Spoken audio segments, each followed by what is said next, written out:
உள்ளுவதெல்லாம் உயர்வுள்ளல் மற்றவை தள்ளினும் தள்ளாமை நீர்த்து. அனைவருக்கும் வணக்கம். இந்த பதிவில் நாம் மருத்துவ குணம் நிறைந்த கீரைகளை பற்றி பார்ப்போம்.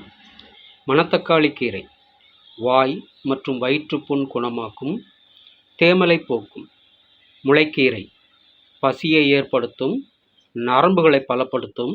சக்கரவர்த்தி கீரை தாதுவை விருத்தியாக்கும். வெந்தயக்கீரை மலச்சிக்கலை நீக்கும், மண்ணீரல் கல்லீரலை பலமாக்கும், வாத காச நோய்களை விலக்கும்.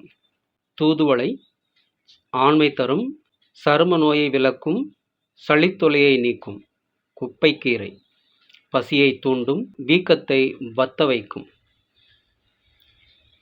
அரைக்கீரை ஆண்மையை பெருக்கும். புளியங்கீரை சோகையை விலக்கும், கண் நோய்களை சரியாக்கும். பொன்னாங்கண்ணி கீரை உடல் அழகையும் கண் ஒளியையும் அதிகரிக்கும்.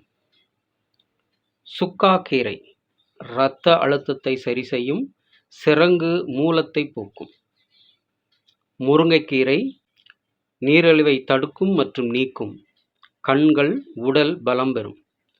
வல்லாரைக்கீரை மூளைக்கு பலனை தரும். முடக்கருத்தான் கீரை கை கால் முடக்கத்தை நீக்கும், வாயுவை விலக்கும். புதினா கீரை இரத்தத்தை சுத்தி செய்யும், அஜீரணத்தை போக்கும். கல்யாண முருங்கைக்கீரை சளி இருமலை துரத்தும்.